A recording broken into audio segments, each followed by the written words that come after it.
Hoje vamos falar de uma figura da história que é, no mínimo, surpreendente: Marco Aurélio. Pensem nisto. Ele era o homem mais poderoso do seu tempo, o imperador de Roma, mas ao mesmo tempo era um filósofo. Imaginem só, como é que um líder consegue enfrentar uma guerra, uma pandemia e uma crise económica, tudo ao mesmo tempo? Parece impossível, não é? A vida de Marco Aurélio foi basicamente isto, mas a chave para ele sobreviver a tudo estava na sua mente. Ok, vamos recuar um pouco. Para percebermos Marco Aurélio, temos de saber que ele não era o típico miúdo que sonhava em ser imperador. Pelo contrário, ele era um tipo sério, estudioso, preferia 1000 vezes um bom livro à confusão da política. Ele nasceu numa família super influente, claro, mas o que o fez destacar-se foi a sua honestidade, tanto que o próprio imperador da altura, Adriano, reparou nele. E apesar de ter tido a melhor educação possível, o foco dele não era o poder, era a filosofia. Ele era disciplinado, fugia dos luxos e dos exageros, e pronto, aos 17 anos, sem que ele pedisse, foi colocado na linha de sucessão ao trono. E foi precisamente nesta fase da vida dele, enquanto estudava, que ele encontrou algo que ia mudar tudo. Uma filosofia que se tornou a sua bússola para o resto da vida. Mas afinal, o que é isso do estoicismo? Pensem nisto como uma espécie de sistema operacional para a nossa mente. A ideia principal é que a felicidade a sério não vem de coisas que estão fora de nós, como, sei lá, dinheiro ou popularidade. Vem de dentro das nossas virtudes. E a parte mais importante, ensinem-nos a focar a nossa energia apenas naquilo que podemos controlar e a aceitar com calma tudo o resto. E este sistema operativo, o estoicismo, tem 4 superpoderes principais. Primeiro, a sabedoria, que é basicamente perceber o mundo como ele realmente é. Segundo, a justiça, tratar toda a gente de forma justa. Terceiro, a coragem, para não fugirmos dos desafios. E por último, a temperança, que é uma palavra chique para autocontrole, ou seja, controlar os nossos desejos e impulsos. Pois bem, chegou o dia em que ele se tornou imperador e não houve tempo para festas nem para se habituar ao cargo. O seu reinado começou, literalmente, debaixo do fogo. E quando digo debaixo de fogo, não estou a exagerar. Foi uma crise atrás da outra, sem parar. Uma autêntica tempestade perfeita que caiu sobre ele desde o primeiro dia.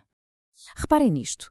Mal ele sobe ao trono, em 161 rebenta uma guerra a leste. Passados 4 anos, o Império é atingido por uma pandemia terrível.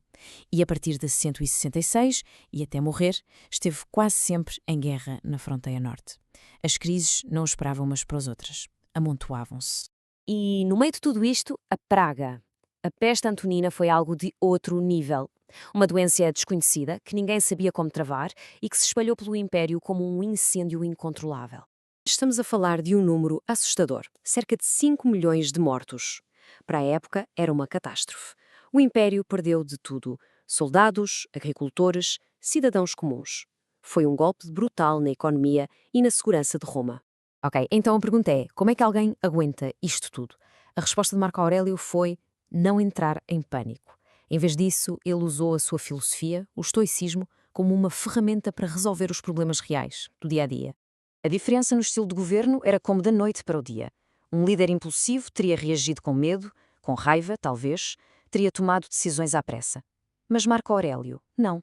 Ele usava a lógica, era paciente, tentava ser justo, e o seu foco era sempre o bem comum. Era, no fundo, a filosofia a funcionar na prática. E atenção! Isto não era só conversa. Ele passava dias inteiros nos tribunais para se certificar de que os julgamentos eram justos. Criou leis para proteger os mais frágeis, como os órfãos. Facilitou o processo para que os escravos pudessem ser libertados, um processo que tinha um nome, manumissão. E talvez o exemplo mais incrível, quando precisou de dinheiro para o exército, em vez de aumentar os impostos, ele vendeu as próprias joias da família imperial. Mas e a parte mental? Como é que ele não enlouqueceu com tanta pressão? Bem, ele tinha uma arma secreta. Uma coisa que fazia só para ele. Um diário que ele nunca, mas nunca quis que fosse publicado. Tentem imaginar a cena. Ele está numa tenda de campanha no meio de uma zona de guerra. E o que é que ele faz? Escreve. Não para a posteridade, não para se gabar, escrevia para si mesmo. Eram notas, lembretes, quase como um treino para a mente. Felizmente, esse diário sobreviveu e hoje é um livro famoso chamado Meditações. E o que é que ele escrevia? Coisas como esta. Tens poder sobre a tua mente, não sobre os acontecimentos exteriores. Percebe isto e encontrarás a força. O que é que isto quer dizer? Que ele estava sempre a lembrar-se a si mesmo? Ok, eu não controlo a guerra nem a pandemia, mas eu controlo a minha reação a tudo isto. E é daí que vem a verdadeira força. Ou esta outra ideia genial. A melhor vingança é não ser como o teu inimigo. Isto é muito forte. Em vez de descer ao nível de quem o atacava, ele achava que a verdadeira vitória era manter-se fiel a si mesmo, manter a sua integridade, não deixar que o mal dos outros nos transformasse. E talvez a frase mais famosa de todas: a felicidade da tua vida depende da qualidade dos teus pensamentos. Esta é talvez a grande lição. Não é o que nos acontece que nos faz felizes ou infelizes, é a forma como nós pensamos sobre o que nos acontece. É a nossa mente que pinta a realidade que vemos. Muito bem, mas e o legado? O que é que ficou para a história depois da morte deste imperador tão diferente? A sua morte, no ano 180, é vista como um momento decisivo. Marcou o fim de um período conhecido como Pax Romana, ou seja, 200 anos de relativa paz e estabilidade. Depois dele, o império nunca mais foi o mesmo. Mas o seu legado vai muito para além disso. Ele tornou-se o grande exemplo do rei filósofo. O seu diário pessoal, As Meditações, continua a ser um best-seller lido em todo o mundo. E as suas reformas nas leis acabaram por influenciar o direito que temos hoje. A vida dele é basicamente um caso de estudo sobre como lidar com a sabedoria, mesmo no meio do caos. E tudo isto nos leva a uma última pergunta, para pensarmos um pouco. Será que um líder pode ser, ao mesmo tempo, poderoso e bom? A vida de Marco Aurélio parece dizer que sim, mas também nos mostra que é uma tarefa gigantesca. A sua história prova que, no final de contas, o maior inimigo de um líder não está lá fora. Está cá dentro. É a batalha constante pela sabedoria e pela justiça.